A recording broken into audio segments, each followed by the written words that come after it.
Hola, hola, buenos días, ¿cómo están? Bueno, ayer no pude enviar moléculas de conciencia el día 5, así es que lo estoy haciendo hoy. Em, Vengo con un cuadro gripal, así que ayer me detuve un poco a ser coherente conmigo misma y a crear moléculas de conciencia para reestructurar la voz, y de hecho lo vengo haciendo. Y yo les había dicho que vamos a trabajar mucho lo que es percepción para no tener intuiciones y percepciones erróneas, ¿no? ¿Y de qué se trata esto? Bueno, tenemos que entrenar. Obviamente que este entrenamiento lo voy a extender a más días, no van a ser solamente 7, van a ser 11 días. Y voy a comenzar con lo cuántico.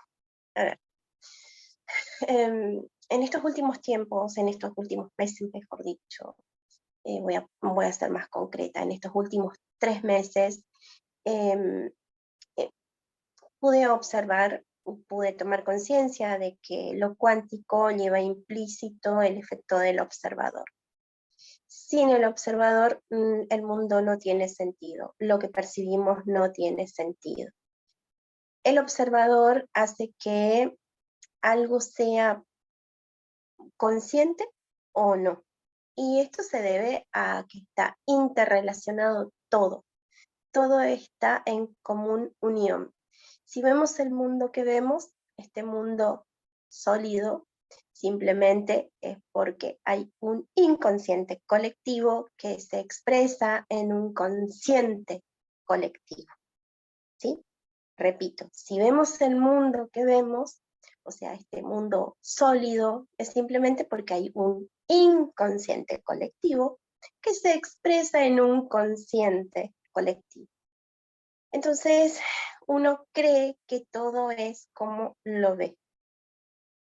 Y así el mundo vendría a ser como una gran pantalla en la que proyectamos una película. Y esa película está integrada por creencias, programas, aprendizajes. Y a veces esas creencias, programas y aprendizajes colapsan y dan lugar a acontecimientos, hechos mundanos, destructivos. Y como todo está colapsado, a este mundo se le llama realidad. Pero también es un mundo sólido. Y ese mundo en particular funciona en base a las ciencias. Entonces el mundo sería la expresión de la conciencia del observador, de cada uno de nosotros. Y la ciencia viene a sustentar, por otro lado, que hay una realidad no visible y que se llama campo cuántico, o yo le llamo campo de infinitas posibilidades. Entonces, imagínense, si el observador consciente sabe que su realidad depende únicamente de cómo decido o elijo observar hoy mi vida, ¿qué conciencia estaría creando yo? Mm, qué interesante. Entonces, comencemos con la aplicación práctica del pensamiento cuántico. Deriva de una mente cuántica que parte de la idea de que todos estamos unidos y que cada uno es el observador de este mundo. El observador sabe que hay algo de vital importancia, que tiene poder para decidir cómo quiere ver las cosas o cómo las quiere hacer. Y si el observador mira a su árbol familiar desde la dualidad, va a pensar que nada tiene que ver con él, que las historias de sus antepasados no condicionan mi vida. Y de hecho lo he escuchado muchísimo. Entonces, si no condicionan mi vida, las relaciones y las experiencias en mi presente serían diferentes, ¿no? Entonces, cuando el observador mira su árbol, al árbol genealógico, a lo transgeneracional, a quienes estuvieron antes que nosotros, sabe que su vida está íntimamente vinculada con la de su familia. Y el pensamiento cuántico nos devuelve a nosotros mismos la causa de los acontecimientos, ¿sí? ¿Qué es eso? Nos convierte en adultos emocionales. Y este hecho molesta muchísimo a muchas personas porque ya no pueden ser víctimas, ya no tenemos excusas, ya no tenemos que escondernos y nos obliga a tomar las riendas de nuestra vida. Y nos preguntamos, sí, pero ¿y cómo hago? La respuesta siempre la vamos a hallar acá adentro, en nuestro inconsciente.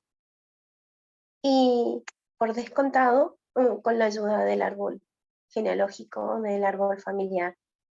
Y de alguna que otra forma, el 89% de los seres humanos ha olvidado sus orígenes, nuestra fuente, de dónde precede este poder que es el que nos permite crear una realidad acorde a nuestros pensamientos, sentimientos y emociones.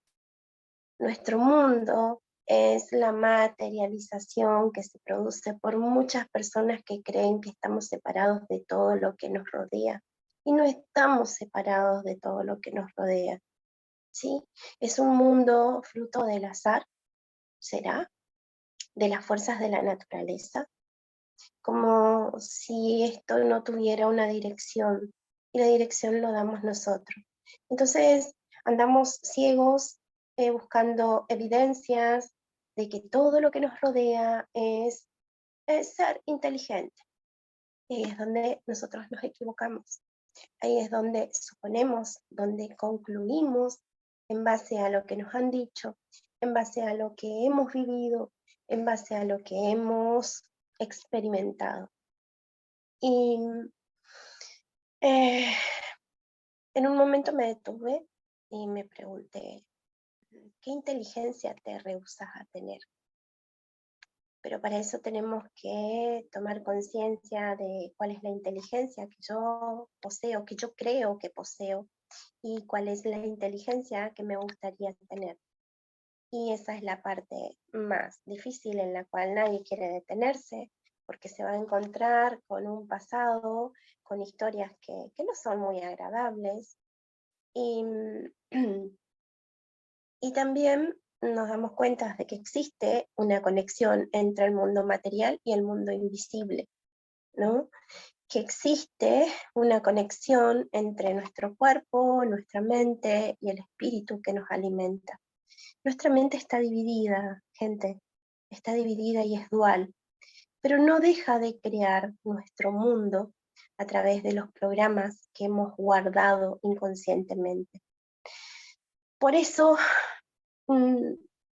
la información debe guardarse y esa información va a quedar grabada en un lugar, en un rinconcito muy escondidito de nuestra mente.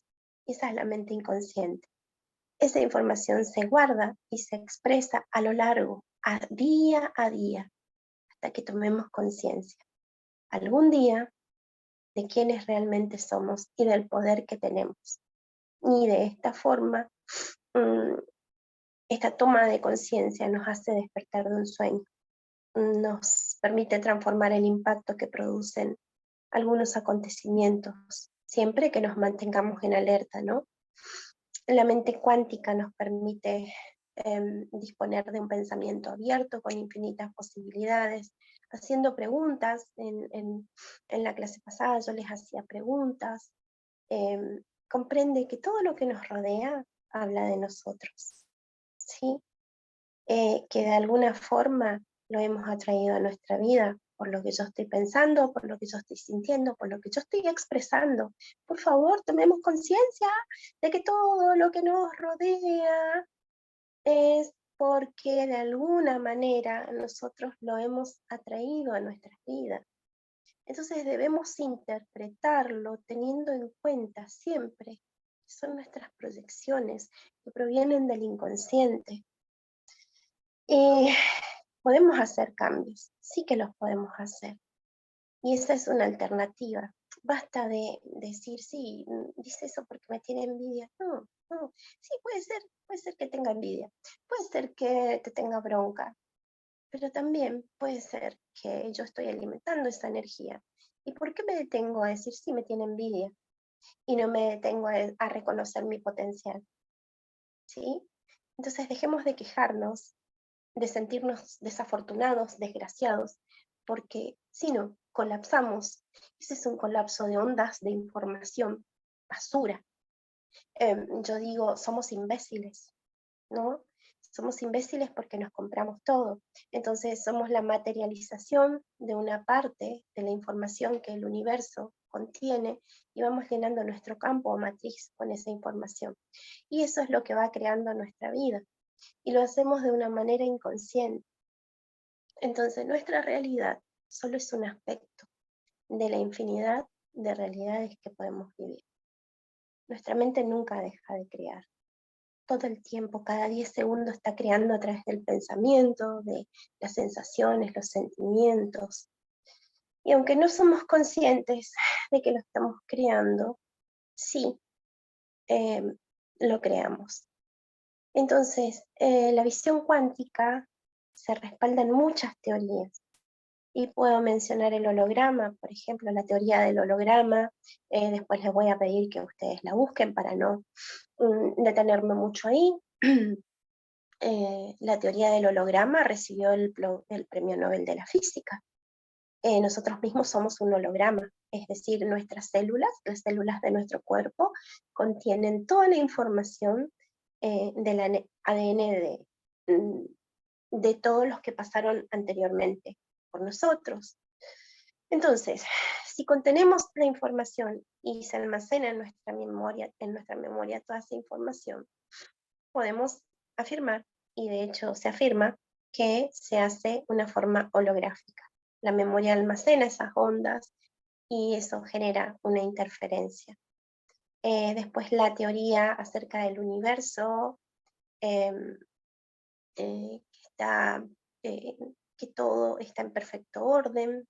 David Bohm fue el que investigó y descubrió esto.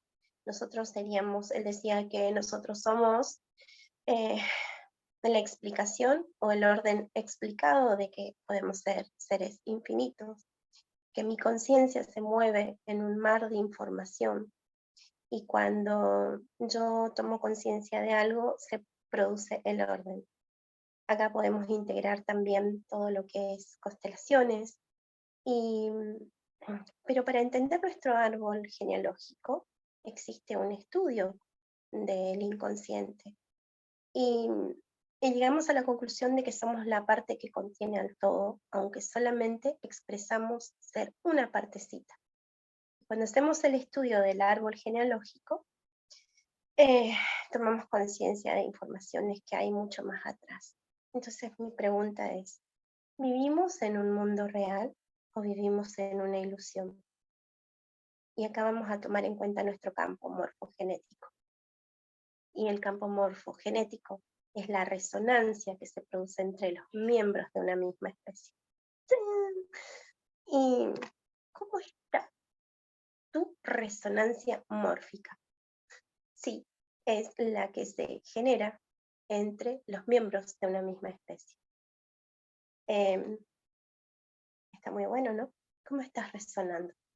¿Cuál es tu resonancia? ¿Cuál es tu campo mórfico? Si vos resonás en base a la memoria colectiva de cada uno de esos seres que componen tu campo, ¿no? Y esta es la teoría de Rupert. Él destroza todo lo que es esto de que, que no se puede destruir. Sí se puede destruir y gracias a la epigenética podemos cambiar las conductas.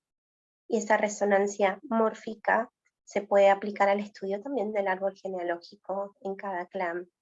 Y llegamos a la conclusión de que todo está conectado. La memoria de nuestros ancestros resuena de manera distinta en cada individuo, ¿no? Y la comprensión, el entender de que podemos transformarla, hace que nosotros tengamos otro tipo de observador, otra conciencia, y que las experiencias, que tome conciencia de que las experiencias de nuestra abuela dejaron muchas marcas en nuestros genes. Entonces, ¿qué moléculas yo estoy creando? ¿Qué conciencia estoy tomando en base a esto? ¿no?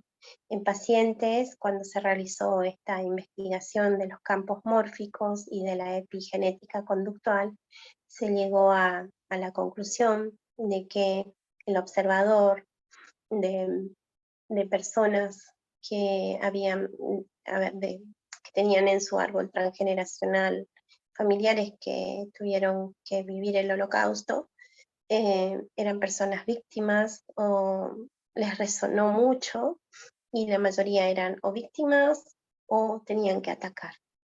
Entonces tomemos conciencia, por favor, de que esto funciona así.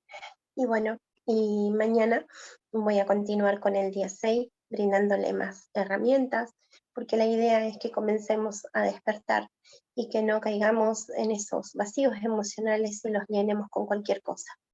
Así es que les deseo una hermosa jornada de jueves.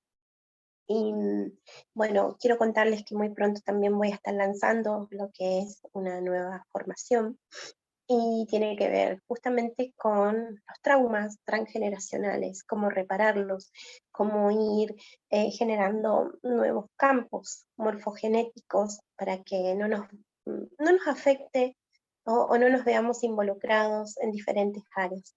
Les dejo un besito y que tengan una excelente jornada. Gracias.